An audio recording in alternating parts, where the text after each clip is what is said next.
Hermanos amados, gracia y paz.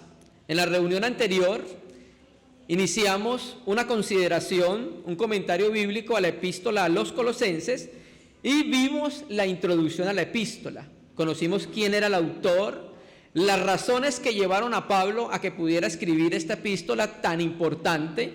Como lo dijimos en la reunión anterior, es una de las más altas revelaciones que tiene un escrito religioso acerca de quién es Jesucristo. Y por eso el tema principal de la epístola es la preeminencia y la supremacía de Jesucristo sobre todas las cosas. Entonces creemos que esta epístola es necesaria para todos los cristianos de todos los tiempos, porque lo que deseamos como creyentes es conocer más plenamente, íntimamente, quién es Jesucristo para nosotros. Y ese conocimiento nosotros lo obtenemos a través del Espíritu Santo por medio de las Escrituras. Y cuando nosotros vamos obteniendo ese conocimiento de quién es ese ser grandioso a quien nosotros servimos, Jesucristo el Señor, entonces eso nos va a llevar a una experiencia adecuada, piadosa, de vida cristiana, hermano. Muchas veces, muchos creyentes no tienen una vida piadosa cristiana porque no conocen adecuadamente quién es el Dios a quien sirve. Por eso entonces una adecuada doctrina, una adecuada enseñanza debe producir una adecuada, sana y saludable vida cristiana. ¿Cómo es una sana, saludable y adecuada vida cristiana? Es una vida que representa la imagen de Dios. Esa es una vida adecuada cristiana. ¿Quién es la imagen de Dios? Jesús el Cristo, el Hijo del Dios viviente. Cuando Felipe le dice, Señor, muéstranos al Padre y nos basta, el Señor le dice, tanto tiempo he estado con vosotros y no conocéis que el Padre es en mí y yo en el Padre. Tanto tiempo que me has visto y no has conocido al Padre. No quiere decir que Jesús sea el Padre. Quiere decir que en Jesucristo se conoció la imagen del Padre. Si alguien quería saber cómo era plenamente el ser a quien nosotros llamamos Padre, tenía que ver a Jesús el Cristo, el Hijo del Dios viviente, ¿cierto? Entonces, hermano, el texto de la Biblia produce cristianos que representan adecuadamente a su Señor. Y la epístola a los Colosenses nos va a ayudar a conocer profunda e íntimamente quién es Jesucristo. Y cuando la palabra empieza a revelarse en nuestros corazones y a ver lo grandioso que es el Señor, entonces, hermano, lo que sucede en nuestra experiencia cristiana es que espontáneamente nos damos a Él. Espontáneamente nos entregamos, espontáneamente le adoramos, espontáneamente le buscamos y le glorificamos, hermano. Cuando conocemos lo grandioso que es Dios para nosotros en la persona de su Hijo, nuestro Señor Jesucristo. Vamos a leer entonces el versículo 1 hasta el versículo 8 de corrido y luego pasamos sobre nuestros pasos. Pablo, apóstol de Jesucristo, por la voluntad de Dios, y el hermano Timoteo, a los santos y fieles hermanos en Cristo que están en Colosa, gracia y paz sean a vosotros, de Dios nuestro Padre y del Señor Jesucristo. Siempre orando por vosotros, damos gracias a Dios Padre de nuestro Señor Jesucristo, habiendo oído de vuestra fe en Cristo Jesús y del amor que tenéis a todos los santos, a causa de la esperanza que os está guardada en los cielos, de la cual ya habéis oído por la palabra verdadera del Evangelio, que ha llegado hasta vosotros, así como a todo el mundo, y lleva fruto y crece también en vosotros, desde el día que oíste y conociste la gracia de Dios en verdad. ¿Cómo lo habéis aprendido? De Epafras, nuestro consiervo amado, que es un fiel ministro de Cristo para vosotros, que también nos ha declarado vuestro amor en el Espíritu. Entonces, hermanos, vamos a iniciar en esta porción de las Escrituras, como ya lo dijimos anteriormente, vimos las razones que motivaron a Pablo a poder escribir esta epístola tan profunda a la iglesia a Colosas. Pero no solamente a Colosas, recuerda que esa epístola, cuando llegaba a la iglesia en Colosas, tenía que ser leída ahí y luego se hacía una copia y se enviaba a la Odisea, para que la iglesia en la Odisea la leyera, hermanos. O sea que esto se convertiría casi en una epístola circular, como lo era la epístola a los Gálatas. Entonces vamos a iniciar, hermanos. Como dijimos, Pablo se presenta como el escritor de la epístola, pero también se presenta como algo más. ¿Cómo se presenta? Mire su Biblia. Se presenta como el apóstol. Entonces, ¿qué buscaba Pablo con esto? Uno, confirmar ante la iglesia el llamamiento que había tenido. Y el llamamiento que había tenido había surgido de la soberanía y de la voluntad divina. Fue la soberanía de Dios y la voluntad divina que apartó al apóstol Pablo para que fuera un apóstol. Ustedes saben que hay palabras en la Biblia que no se traducen, se transliteran. Por ejemplo, la palabra Cristo es una transliteración de la palabra griega Christos, y si se traduce sería Mesías o ungido. Por eso en Israel estaban esperando el Mesías, aunque también hay otra palabra griega para Mesías que es Mesías. Y la palabra apóstol también es una palabra no traducida, sino transliterada. Y viene del griego apóstolos y se translitera apóstol. ¿Quién era un apóstol? Un apóstol era uno que había sido comisionado por el Señor para llevar su nombre a las naciones. Y Pablo era uno de ellos, pero no era apóstol del Cordero, porque los 12 apóstoles del Cordero se cerró la lista con Matías. Hechos capítulo 1 y capítulo 2. Pablo era un apóstol del Espíritu. Entonces él escribe, y cuando escribe les dice a los hermanos en Colosas: yo soy apóstol, pero soy apóstol no porque yo mismo me hice apóstol, sino que soy apóstol por la voluntad soberana de Dios. Entonces la soberanía está involucrada en el apostolado de Pablo. ¿Por qué Pablo empieza de esta manera? Porque el apóstol Pablo va a mostrarle a los hermanos en la iglesia en Colosa que él tiene autoridad apostólica para escribirles. Y como tiene autoridad apostólica, también puede intervenir como apóstol en los problemas de las asambleas. Y hago una aclaración. ¿Por qué? Porque ya explicamos que Pablo no fundó la iglesia en Colosas. Y lo más probable es que Pablo no haya fundado la iglesia en la Odisea ni en Hierápolis. ¿Quién fue? Epafras. Epafras es la contracción de Epafrodito. Y Epafras era un hermano que estaba en la obra apostólica. Epafras era un obrero en la obra apostólica. Entonces, aunque la iglesia no la fundó Pablo, sí la fundó un compañero que estaba con él en la obra apostólica. Por tanto, entonces Pablo se siente y tiene autoridad para poder intervenir en los asuntos de la iglesia en Colosa. Porque fue Epafras el que fue a la cárcel. Recuerde que esa es una epístola en prisión, epístola del cautiverio, y fue a la cárcel donde estaba Pablo y le dijo: Pablo, mira cómo está la iglesia en Colosas. Esta iglesia ora, esta iglesia ama, esta iglesia sirve. Pero se introdujeron unos falsos maestros que están introduciendo un sincretismo, judaísmo, gnosticismo, ascetismo, ¿cierto? Entonces, hermano, Pablo, al conocer la problemática de la iglesia, entonces se siente con autoridad para poder escribir. Y entonces por eso empieza con esta palabra: Pablo, apóstol de Jesucristo. Pero ¿quién más estaba con él en el momento de escribir? Timoteo, ¿cierto que sí?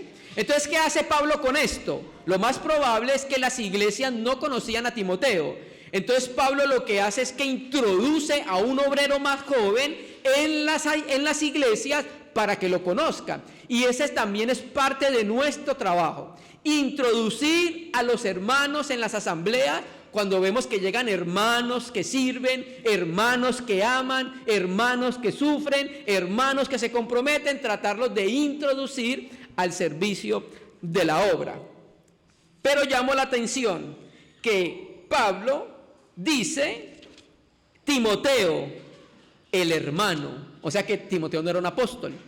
Él se presenta como apóstol y presenta a Timoteo como el hermano, ¿cierto? Aunque Timoteo era un obrero que también nombraba ancianos, que también fundaba iglesias, pero Pablo no lo presenta como un apóstol, lo presenta como un obrero. Entonces, con esto, las iglesias en Asia, en ese lado, Hierápolis, Laodicea, Colosas, empezaban a conocer otro obrero para que cuando no estuviera el apóstol Pablo, estuviera un hermano, se quedaba con ellos un hermano que seguía el mismo trabajo que Dios empezó a través de ellos.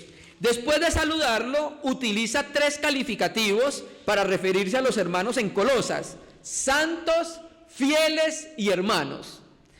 ¿Por qué se refiere a los creyentes en Colosas como santos? Los creyentes en Colosas, Pablo se refiere a ellos como santos por la posición que tienen en Cristo. Toda aquella persona sobre la faz de la tierra que ha sido puesta en Cristo participa de la santidad de Dios y de la santidad de Cristo. Hay veces cuando se exhortan a algunos hermanos a que tengan una vida adecuada, o cuando pecan por cierta situación, algunos hermanos suelen responder de esta manera: es que yo no soy tan santo. ¿Ha escuchado esa frase? Pero la respuesta es que sí, querido hermano, usted es santo. Y usted está en una posición de santidad porque en esa posición lo colocó el Padre en el momento del ejercicio de la fe en Jesucristo el Señor. Entonces nosotros no debemos hacer como el romanismo, que beatifican las personas para que sean santas.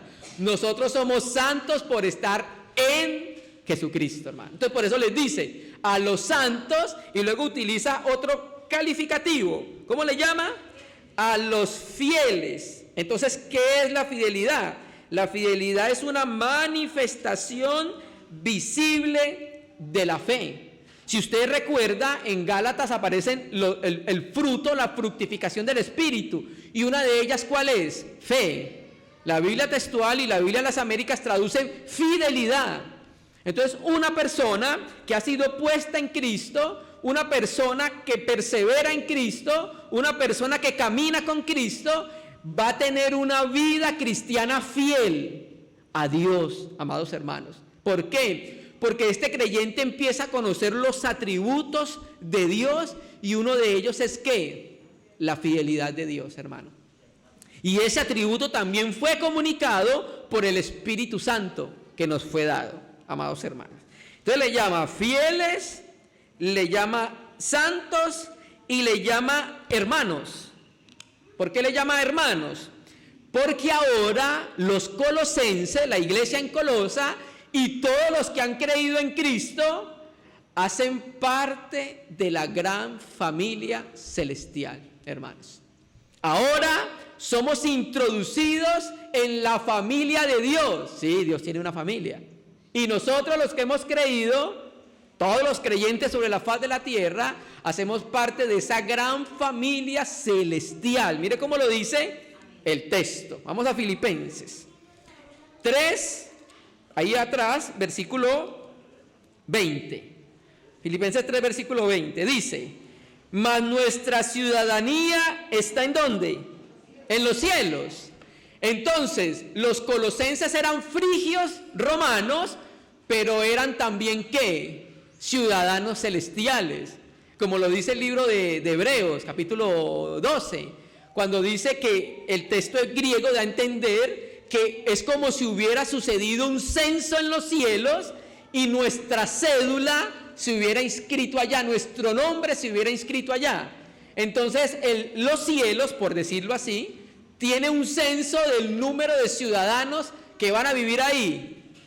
Y nosotros desde ahora estamos inscritos en esa ciudad, hermano. Qué maravilla, ¿cierto?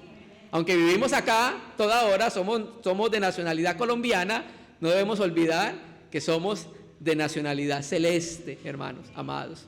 Y como cristianos debemos tener una adecuada vida que represente nuestra ciudadanía celestial. ¿Sí, hermanos?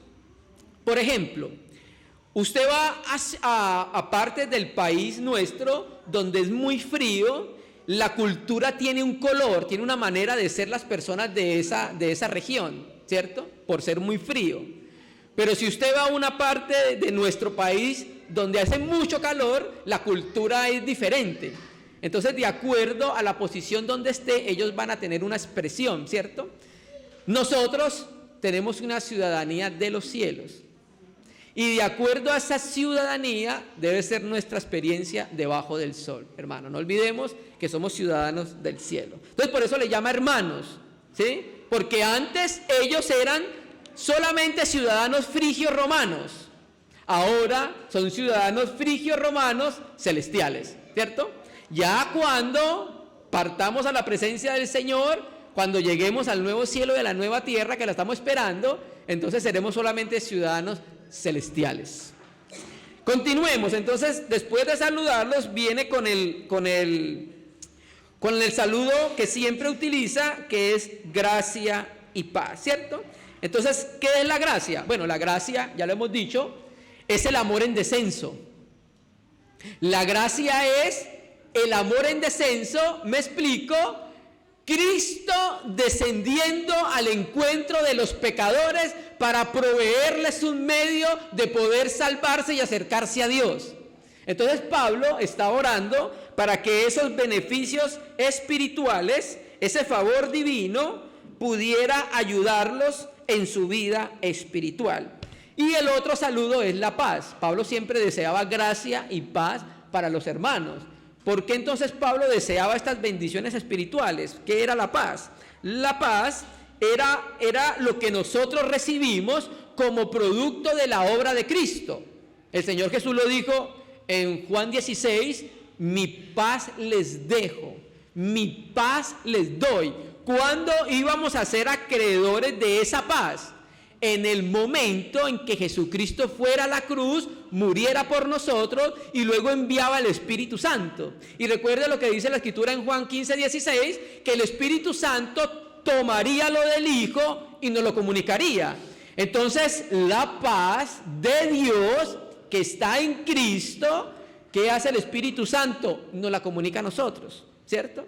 Pero el cristiano también tiene que aprender a abundar en paz, hermanos amados. Y por eso hay veces Dios permite que haya terremotos en nuestras casas, que haya terremotos en nuestro ambiente. ¿Para qué? Para que podamos aprender a tener un ejercicio de su paz. Porque la nuestra se acaba rapidito. Son baterías de esas que no son alcalinas. Rapidito se acaba nuestra paz. ¿Listo? Entonces Pablo empieza con ese saludo, gracia y paz, hermanos amados. ¿Listo? Ahora sí vamos a entrar propiamente a la oración del apóstol Pablo. Pablo empieza primero con una oración de acción de gracias ante el Padre Celestial por lo que escuchó de los hermanos en Colosa. Y vamos a mirar cómo nos introduce de a poco hasta llegar a la supremacía de nuestro Señor Jesucristo. Versículo 3. Siempre orando por vosotros, damos gracias a Dios, Padre de nuestro Señor Jesucristo. Entonces, hermanos, con esto vemos que, uno, tenemos un hombre que tenía una carga en su corazón y era orar constantemente por las iglesias. Y ojo, iglesias que no conocía personalmente. ¿Qué quiere decir entonces esto? ¿Cómo podemos aplicar algo de esto a nuestra vida espiritual? Orar por los hermanos que nosotros no conocemos. Oramos por los que conocemos, debe ser lo normal, pero también debemos tener un corazón amplio donde quepan todos los hijos de Dios y orar por todos los hijos de Dios. Entonces Pablo le dice, yo siempre que oro ante el Padre me acuerdo de ustedes. Lo dice el texto ahí muy claramente, ¿cierto? Siempre orando por vosotros damos gracias a Dios Padre de nuestro Señor Jesucristo. Entonces Pablo lo que hacía era que siempre intercedía pidiendo al Señor que asistiera a los hermanos en Colosa y los supliera en todo lo que ellos necesitaran, y más cuando la iglesia estaba siendo atacada con tan tremendas herejías, hermano. ¿Listo? Entonces Pablo empieza abriendo esta epístola diciéndole a ellos: tengo una vida de oración, pero en esa vida de oración están incluidos ustedes, a quienes no conozco, pero los amo, por eso oro por ustedes. Versículo 4, y mire lo que dice acá. Y esta palabra la vamos a encontrar muchas veces en la epístola a los Colosenses. Habiendo oído de vuestra fe en Cristo y del amor que tenéis a todos los santos. Mira lo que pasaba. ¿Cómo Pablo oyó la expresión cristiana de los colosenses? Por Epafras. Porque había comunión entre los obreros, y entre los obreros se hablaban cuál era los estados de las iglesias. Epafras, ¿cómo está la iglesia en Colosas? Timoteo, ¿cómo está la iglesia en Éfeso? Apolos, ¿cómo están las iglesias de Asia? Etcétera, etcétera. Entonces, por el relacionamiento de comunión que tenían los obreros, ellos podían saber cómo estaban las iglesias, ¿cierto? Que es un ejercicio que debe darse también en medio de la obra. Reunirse, hablar, orar de la salud y de las condiciones de las iglesias. Entonces aquí, por causa de la comunión con Epafras, escuchó Pablo cuál era la experiencia cristiana de los hermanos en Colosa. Y entonces presenta dos aspectos importantes de lo que escuchó Pablo acerca de los hermanos. Y le dice, uno, habiendo oído de qué, de vuestra fe en Cristo, uno, y del amor que tenéis para todos los santos, ¿cierto? Entonces, la fe en Cristo es fe en acción, fe que obra. Nosotros no solamente tenemos una fe que nos salvó, que es la fe inicial, sino que nosotros también tenemos una dinámica de la fe que actúa. Nuestra fe no es una fe estéril, improductiva e infértil. La persona que dice que tiene fe debe tener una expresión de lo que afirma. Y la iglesia en Colosas tenía fe, pero ¿por qué sabía Pablo que la tenía? Porque había una evidencia. Había algo en su obrar que manifestaba que eran hombres y mujeres de fe. Mira cómo lo dice Santiago Jacobo. Vamos a Santiago Jacobo. Santiago Jacobo capítulo 2. Santiago Jacobo capítulo 2. Y marque Colosenses, que vamos a volver nuevamente ahí. Capítulo 2, versículo 17. 2, versículo 17. Mire cómo dice. Así también la fe, si no tiene obras, es muerta en sí misma. Naturalmente, Santiago está hablando de la salvación del alma y de la fe verdadera, la que produce obras. Hermano, la fe tiene obras. No somos salvos por las obras, pero somos salvos para obras. ¿No lo dice la escritura en Efesios 2:10?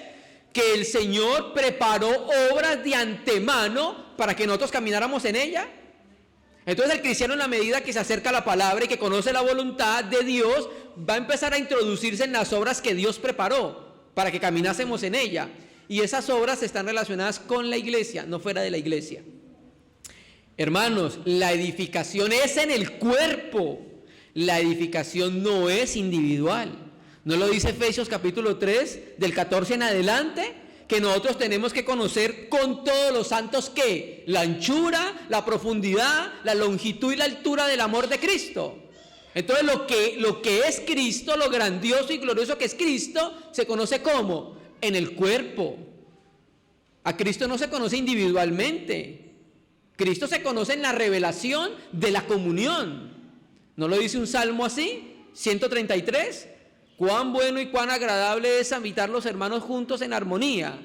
Porque allí, mire la explicación del salmista, envía a Yahvé ¿qué?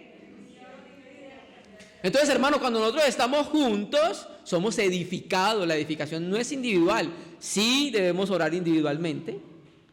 Un cristiano, lo normal que haga en su casa, en el secreto, con el Señor, es que ore.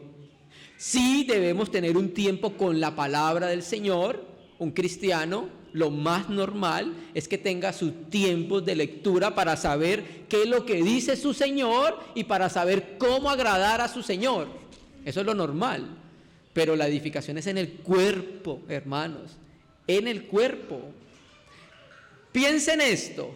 ¿Qué tal donde en la medida que yo fuera creciendo, cuando era un niño, creciera solamente mi cabeza? ¿O qué tal donde solamente me creciera una mano? El manón, ¿cierto? Eso sería extraño. Y hay unas enfermedades así, ¿cierto que sí? Entonces, como eso no es lo normal del cuerpo, el cuerpo lo normal es que todo crezca en conjunto. En la medida que nosotros vamos creciendo, desde que éramos niños, no me crecía más el corazón y menos los riñones. Todo crecía armoniosamente, pero ese crecimiento es ¿en dónde? En el cuerpo completo. Ese crecimiento no es individual, hermanos. ¿Listo? Entonces, Pablo escuchó de Éprafas que tenían fe en Cristo, fe que obra, fe que tiene evidencias. Entonces, como lo dijimos, no somos salvos por las obras, pero sí somos salvos para obras, hermano. No podemos ser cristianos infructuosos, hermanos, porque la evidencia de una fe genuina es que haya obras. Obras que glorifiquen al Señor, no nuestro ego, al Señor, que le den honra y honor al Señor. Esas son las obras que Dios preparó de antemano. Pero también escuchó que tenía algo: amor a todos los santos. Lo mismo que pasa. El amor no es algo estéril, el amor debe ser amor en acción, hermanos. Amor que obra. Por ejemplo, la Escritura dice muy claramente en Juan 4 que Dios es ¿qué? Amor. Pero Dios, como amor, ¿qué hizo? Obró. ¿Y cuándo vimos que Dios obró en amor? Juan 3:16, cuando nos dio a su Hijo. De tal manera amó. Entonces, ¿cómo amó? Amor en acción, amor que obra, ¿qué hizo? Dio, entregó. Entonces, hermano, el amor también tiene una evidencia. Por eso entonces dice que Pablo había oído del amor que tenéis a todos los santos. Entonces, el amor que obra, el amor es una evidencia visible de la fe verdadera. Vamos a mirarlo en Juan, Primera de Juan, capítulo, ya le digo, Primera de Juan, capítulo 3, versículo 14. Primera de Juan, capítulo 3, versículo 14. Amén, hermano, ¿lo tenemos? Nosotros sabemos que hemos pasado de muerte a vida. Mira lo que dice Juan. O sea, hay una evidencia que da un testimonio interior que hubo un cambio en un cristiano que antes estaba en tinieblas, ahora que está en luz. Y va a decir que una de las evidencias es esta: nosotros sabemos que hemos pasado de muerte a vida, en que amamos a los hermanos. Yo sé que el amor tiene estadios. El amor de Dios en sí mismo es perfecto. Dios no tiene que crecer en amor para aprender a amarnos, porque el amor más grande es Dios. Pero recuerde que lo que dice el Señor viene a nuestra vida y derrama su amor. Y el amor en nosotros debe tener una perfección, o sea, debe ir madurando, ¿cierto? Y entonces en ese proceso de maduración, nosotros vamos amando a los hermanos como Dios ama a sus hijos. Ese amor que Dios derramó debe tener una perfección, hermano. Un amor cada vez más maduro, un amor cada vez más parecido a 1 Corintios 13, ¿cierto? Aunque el capítulo de 1 Corintios 13 sale como una exhortación, también podemos decir que el amor que va madurando se parece a ese amor que está ahí, hermanos. Nosotros sabemos que hemos pasado de muerte a vida en que amamos a los hermanos. ¡Ojo! El que no ama a su hermano permanece en muerte. Y él va a colocar un ejemplo. ¿Quién? Caín y Abel. Ahí mismo en el capítulo 3, ¿cierto? Entonces, ¿por qué dice eso? Claro, porque ¿por qué mató Caín a su hermano? Porque no lo amaba. Y entonces generó un sentimiento de aborrecimiento hacia su hermano.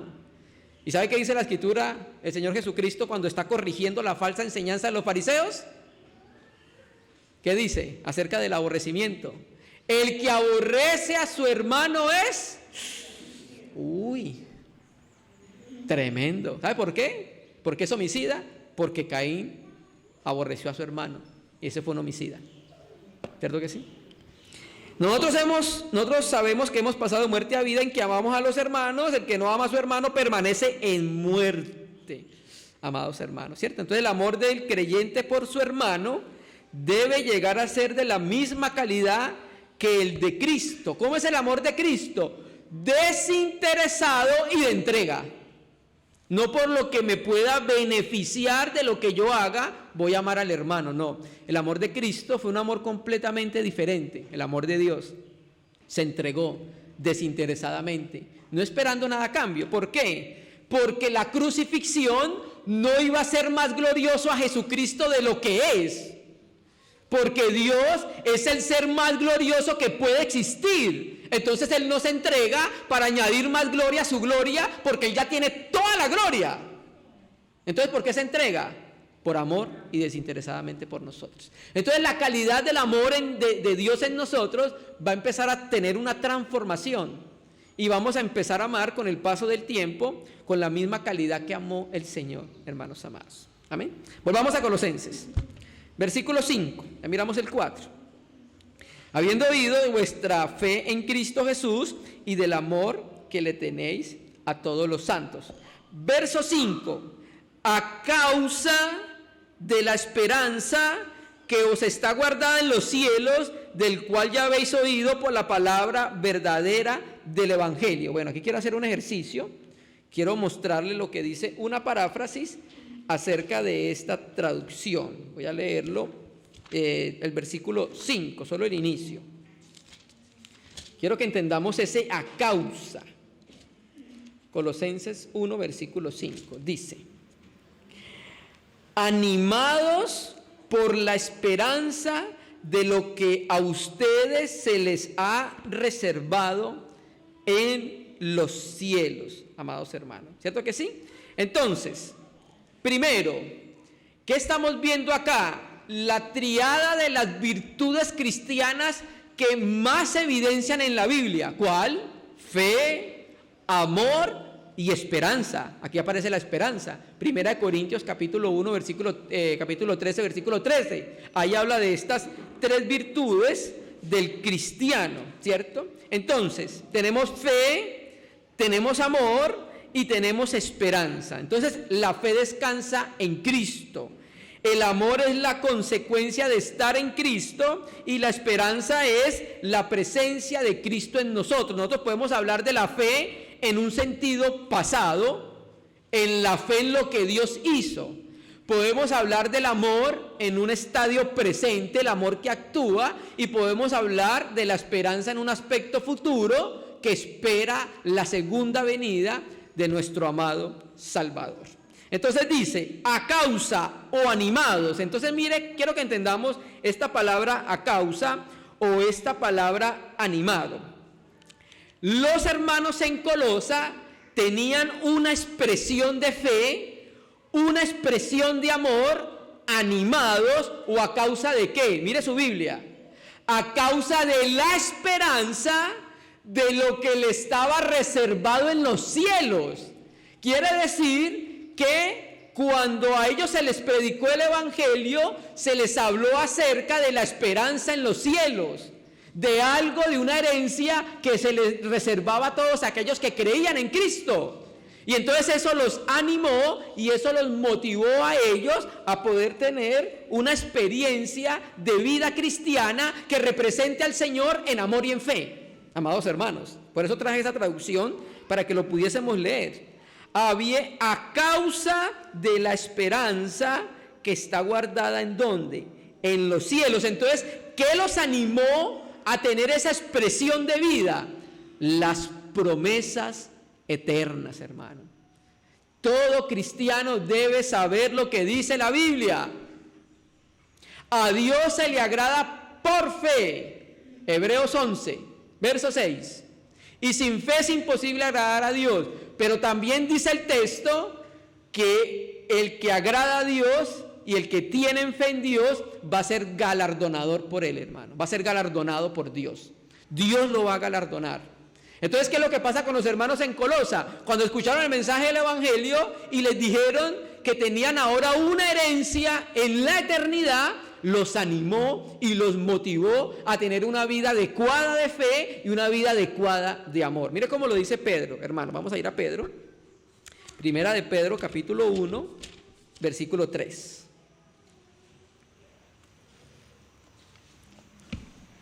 Primera de Pedro, primera epístola a Pedro, capítulo 1, versículo 3. Amén, hermanos. Bendito el Dios y Padre de nuestro Señor Jesucristo, que según su grande misericordia nos hizo renacer para una esperanza viva por la resurrección de Jesucristo de los muertos. ¿Para qué nos hizo nacer de nuevo? Para una herencia incorruptible, incontaminada, inmarcesible, reservada en los cielos para vosotros. Mire lo que tenemos nosotros. Mire la gracia de Dios, hermano. Nos dio todo lo que no nos merecíamos. Nos dio salvación cuando no la merecíamos. Nos merecíamos el lago de azufre y fuego. Eso es lo que merecía el ser humano por ofender al Señor. Pero nos dio la salvación por gracia. No merecíamos una herencia eterna y nos la preparó y nos la dio a cada uno de sus hijos. Y esa herencia es incontaminada, inmarcesible, incorruptible. Nadie se la puede robar. Allá no puede llegar el ladrón. Entonces, ¿qué pasa? Esta esperanza que viene en la predicación del mensaje del Evangelio, esta esperanza nos ayuda a tener una vida cristiana adecuada de fe y de amor, hermanos, ¿cierto? Entonces, volvamos a leerlo. A causa de la esperanza que os está guardada en el cielo, de esa esperanza dice, la cual ya habéis oído por la palabra verdadera de el Evangelio. Póngale cuidado. Cuando Epafras predica a la ciudad de Colosa y las personas creen en el mensaje del Evangelio, el mensaje que predicaba Epafras tenía varios contenidos. Uno, arrepiéntanse, porque si no se arrepienten, se van a ir a la gehenna de fuego. Arrepiéntanse porque Dios dio una provisión para salvar a todo aquel que cree en Él. Por eso dice, más adelante en el libro de Colosas, que nosotros debemos estar preparados para presentar de fe. En Pedro, en Colosas dice que nosotros debemos saber responder a cada uno. La palabra sazonada con gracia y con sal, ¿cierto? Entonces, ¿qué es la gracia? Dios te amó tanto que envió a tu Hijo para morir por tus pecados, para que tú puedas ser salvo. ¿Y qué es la sal? La sal es para que no se corrompan los alimentos. Arrepiéntase porque la gehenna de fuego está caliente. Sazonado con gracia y con sal. Pero no solamente venía ese mensaje, el arrepentimiento en la predicación de los apóstoles, también venía la esperanza. Se arrepiente, se salva del infierno, pero también sepa que le es guardada una herencia por mera liberalidad y gracia de Dios, hermano. Si eso no nos anima, no sé qué nos va a hacer, hermano. A vivir una vida santa, una vida adecuada, una vida cristiana saludable.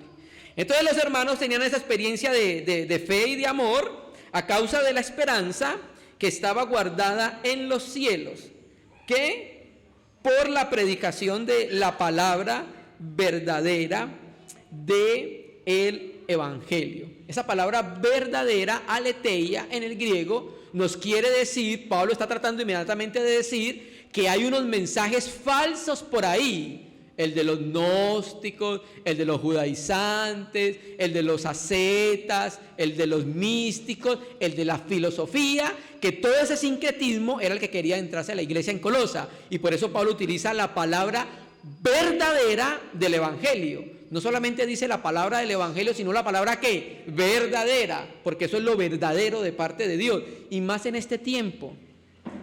Porque en este tiempo, en esta generación, el diablo está enseñando, nada es absoluto, no hay verdades absolutas, todo es relativo. No, hermano, hay verdades absolutas, Dios. ¿Sí? Versículo 6. Entonces, la palabra verdadera del evangelio, y escuchen lo que dice su Biblia, que ha llegado a vosotros, así como a todo el mundo, y lleva fruto, y crece también en vosotros desde el día que oíste y conociste la gracia de Dios en verdad. Entonces, vamos a mirar que este es el núcleo de esta perícopa, de esta unidad de contenido. 1.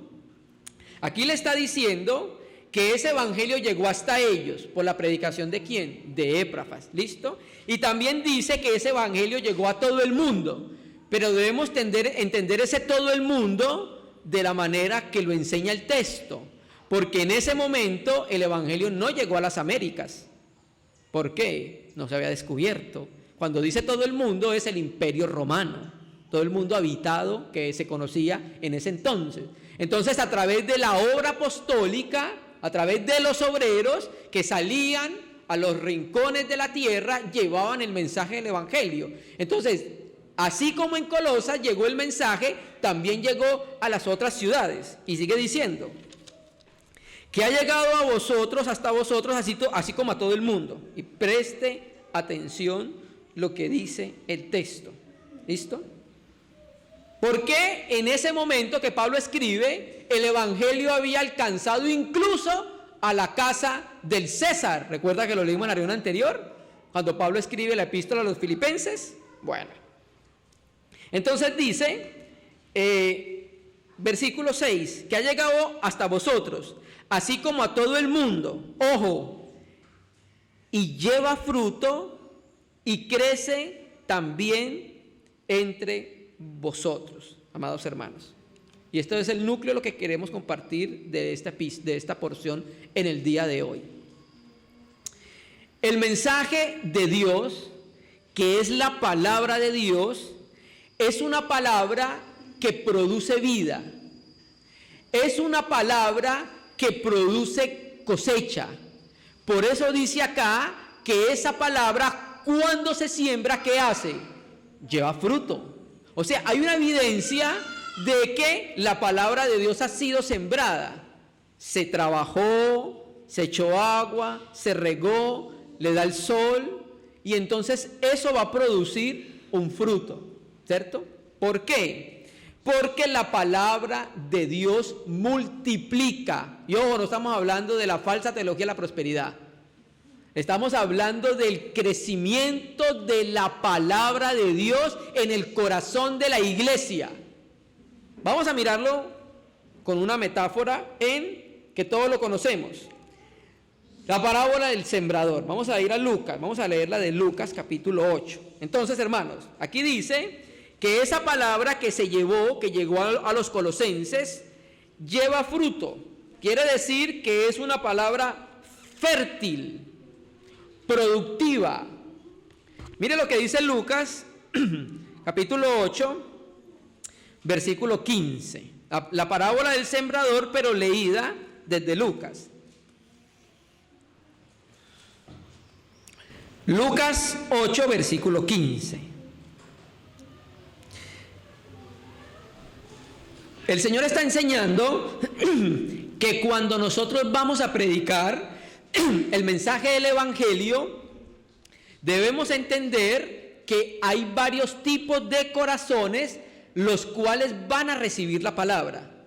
Hay unos tipos de corazones que los asemeja a pedregales, hay tipos de corazones que los asemeja con caminos, con caminos, hay tipos de corazones que los asemejan con espinos. Entonces, cuando nosotros prediquemos el evangelio, debemos saber que entre las personas que escuchen van a haber ese diferente tipo de corazón. Pero también va a haber un corazón que va a dar fruto. Y ese es el último, el que dio fruto de la parábola del sembrador. Y dice: más la que cayó en buena tierra, estos son los que con corazón bueno y recto retienen la palabra oída, ojo, y dan fruto con perseverancia. Esa palabra dan fruto es la misma palabra griega en Colosenses que acabamos de leer, donde dice lleva mucho fruto, amados hermanos. Entonces, en el contexto de Colosenses, el fruto visible del pasaje tiene que ver ¿con qué? Con la fe, con el amor y con la esperanza. La esperanza, amados hermanos. Nosotros como cristianos debemos reconocer el fruto en los hermanos. ¿Qué es el fruto? La Escritura dice muy claramente, utilizando una simbología de la luz con el fruto, las buenas obras de los cristianos.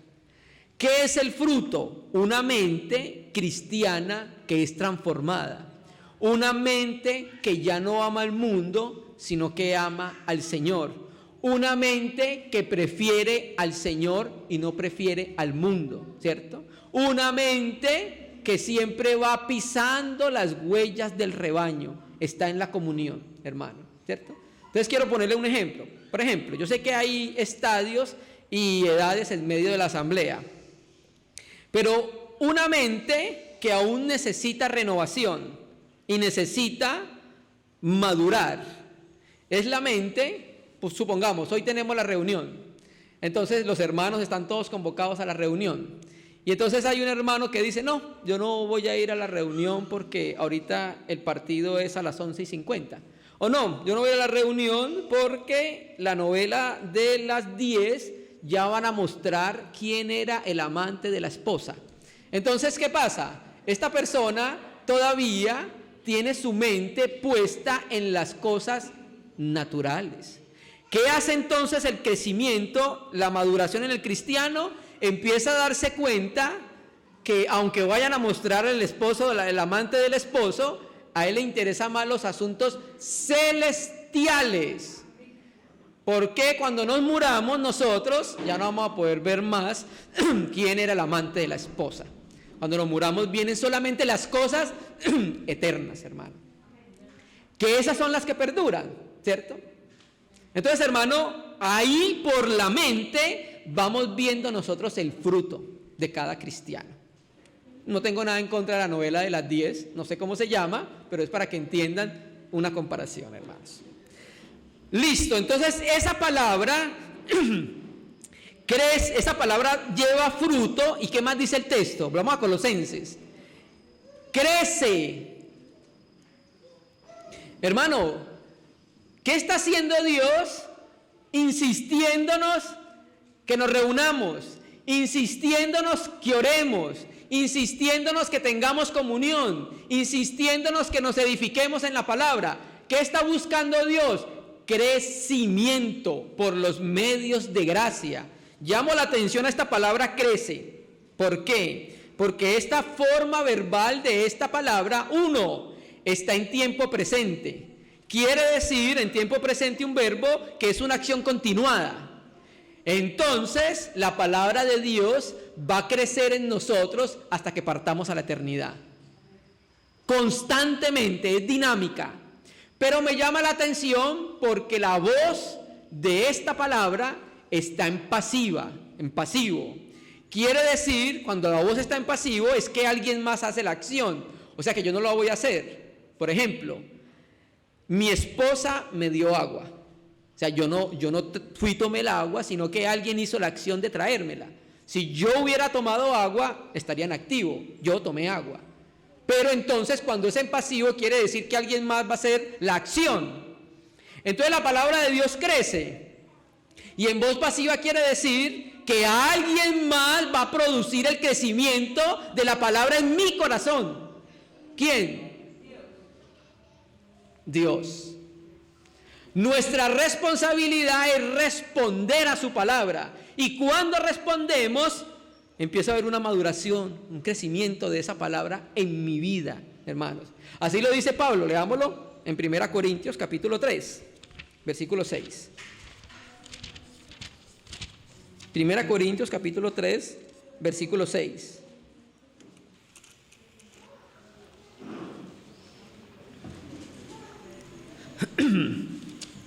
Primera Corintios capítulo 3 versículo 6. Entonces Pablo, hablando del problema de división, les dice a la iglesia en Corintio: ¿quién es Pablo?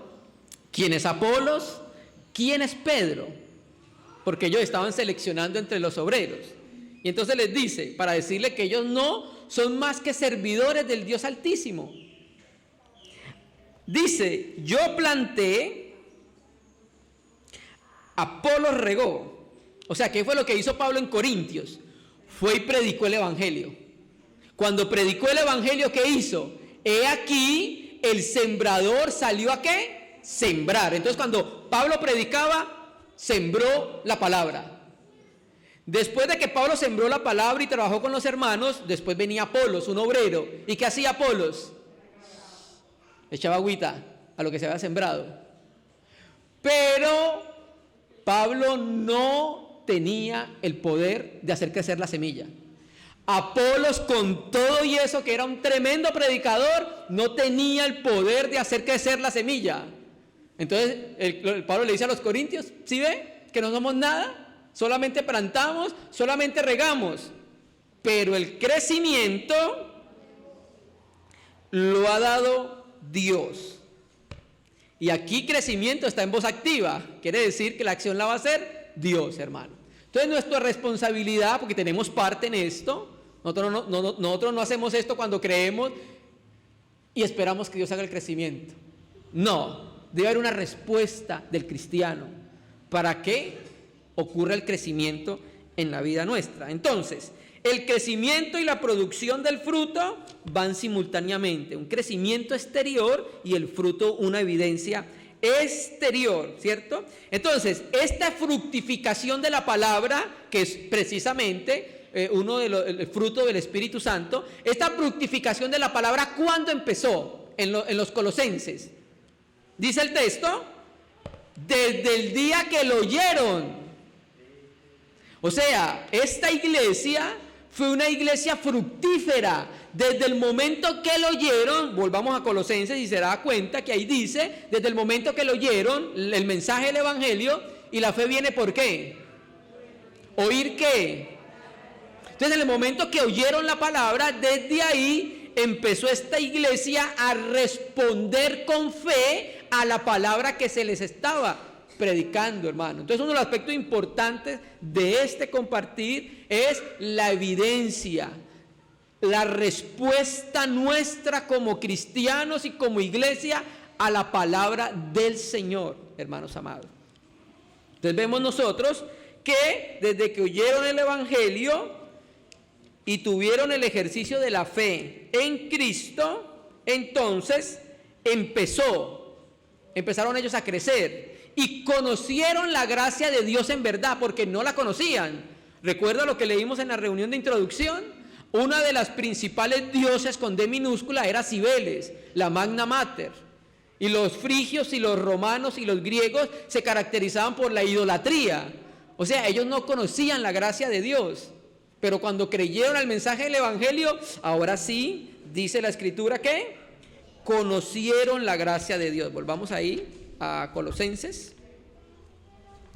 Colosenses 1, versículo 6. Que ha llegado hasta vosotros así como a todo el mundo y lleva fruto y crece también entre vosotros desde el día en que oísteis, ojo, y conocisteis la gracia de Dios en verdad. Vamos a leer este verso de la Biblia textual, porque donde está la palabra conocisteis, la palabra griega es epiginosko, muy parecida a la palabra griega epignosis. Entonces quiero leer la correcta traducción de esa palabra. Dice la Biblia textual 6, que está presente entre vosotros y también en todo el mundo, está llevando fruto y creciendo como también entre vosotros, en vosotros, desde el día en que oísteis, la fe viene por el oír, y conocisteis plenamente la gracia de Dios en verdad. Por eso esa palabra epiginosco significa conocer también plenamente. Entonces, ¿qué pasó cuando escucharon el mensaje del Evangelio? El Evangelio, conocieron la abundante gracia de Dios que no la conocían. Ella estaba. La gracia de Dios siempre ha estado para el hombre, pero el hombre la conoce cuando se acerca a Cristo. Ahora sabe qué es la gracia de Dios para su vida y se siente compungido de que Dios haga una obra tan preciosa con cada uno de nosotros y de ellos. Versículo 7. Entonces, todo esto ellos lo aprendieron ¿de quién? Verso 7. Lo aprendieron de Epafras. Quiere decir que Epafras era el hermano que los evangelizó y quiere decir que era el hermano que les enseñaba. Y quiere decir que Epafras tuvo un ministerio fructífero. ¿Por qué? Por la evidencia, hermano. Hermano, si usted sigue leyendo, Pablo dice que Epafras era ¿quién? Verso 8. Epafras, nuestro consiervo amado, que es un fiel ministro de Cristo para vosotros. Entonces, hermano, aquí vemos varias cosas. Uno, era consiervo de Pablo. La Biblia textual, generalmente la 4, donde usted lee al principio que Pablo dice, Pablo, siervo de Jesucristo, generalmente la Biblia textual traduce así, Pablo, esclavo de Jesucristo, porque eso es lo que significa literalmente la palabra griega dulo, significa esclavo, ¿cierto? Entonces cuando Pablo escribía así, Pablo esclavo de Jesucristo, los lectores sabían a qué se refería Pablo porque en ese tiempo existía la esclavitud, pero no la esclavitud que nosotros conocemos de los años 1500, del descubrimiento de América, que los esposaban de las manos con grillos en los pies. No, un esclavo en la cultura greco-romana era una persona que vivía en la casa, servía, era esclavo, había sido comprado y estaba obligado a servir a sus amos, pero no mantenía encadenado, sin ropa, no, tenía su cuarto, pero tenía que servir. Entonces Pablo se presenta como un esclavo. Y aquí, donde dice consiervo, la palabra griega sin dulos. Esa palabra sin, la preposición significa juntamente, y dulos, esclavo. Entonces quiere decir que Epafras también era un esclavo con él. Y la traducción literalmente es coesclavo. O sea, los dos eran esclavos de Jesucristo y servidores de los hermanos. Pero también dice que Epafras, ojo, era un fiel ministro de Cristo. Quiere decir entonces que la iglesia, ¿recuerda que leímos en el verso 1? ¿Lo recuerda? Fieles hermanos en Cristo. Quiere decir entonces que Epafras hizo bien su trabajo. Era un fiel hermano en enseñar adecuadamente la palabra, en instruir adecuadamente a los hermanos, y cuando hay una buena enseñanza, un buen ministerio de la palabra, un buen obrero que corta bien la palabra, entonces ¿qué va a producir? Va a producir un buen resultado. Y en este caso, ¿cuál era el resultado? Hermanos fieles, los de Colosas. Por eso le llama fiel ministro de Cristo, hermanos. ¿Sí? Fiel ministro de Cristo para vosotros porque era de Colosas. Y versículo 8, terminamos. Quien también nos ha declarado vuestro amor en el Espíritu. Recuerda que en el versículo 4 dice, habiendo oído de vuestra fe y de vuestro amor. Entonces, Epafras le comunicó la clase de amor que tenían los hermanos en Colosas. Vamos a leer un verso para terminar, Romanos 5, versículo 5, que es un texto muy conocido por todos nosotros. Romanos 5, versículo 5.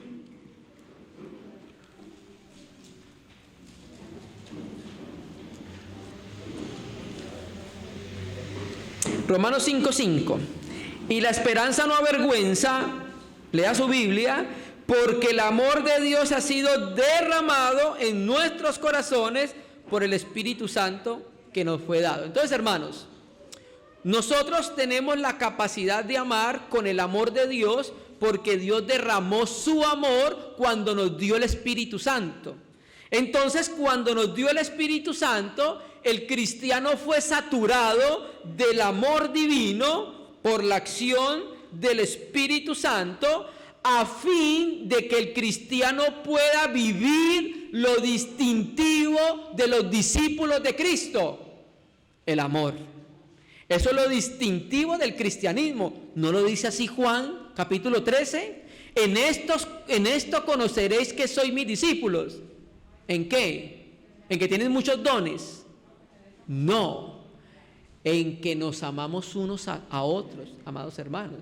Entonces los hermanos en Colosas habían mostrado una expresión, una salida del amor que Dios les había dado hacia sus hermanos, y ese amor los hacía distintivos como discípulos de nuestro Señor Jesucristo. Además, ¿no lo dice la Biblia en Gálatas en la fructificación del Espíritu, que una de las manifestaciones de la fructificación del Espíritu es ¿qué?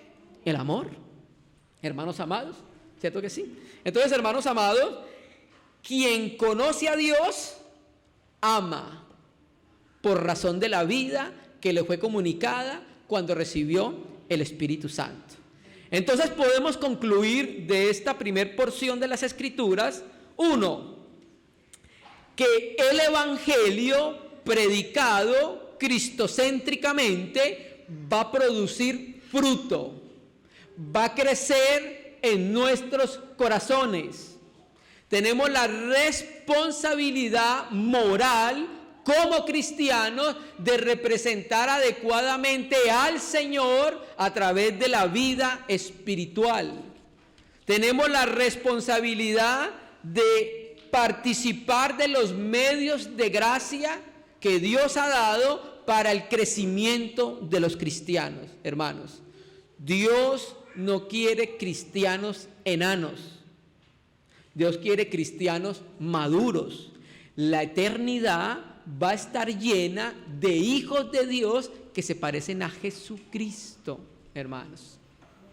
Amén, hermanos. Entonces, hermano, despertamos el corazón de los hermanos con esta epístola para irnos introduciendo a conocer la obra y la persona de nuestro Señor Jesucristo. Dios mediante, en la próxima reunión vamos a ver del versículo 9 al versículo 14, que sería la porción que nos toca. Vamos entonces a orar al Señor. Vamos a pedirle al Señor que pueda aplicar su palabra a nuestra vida.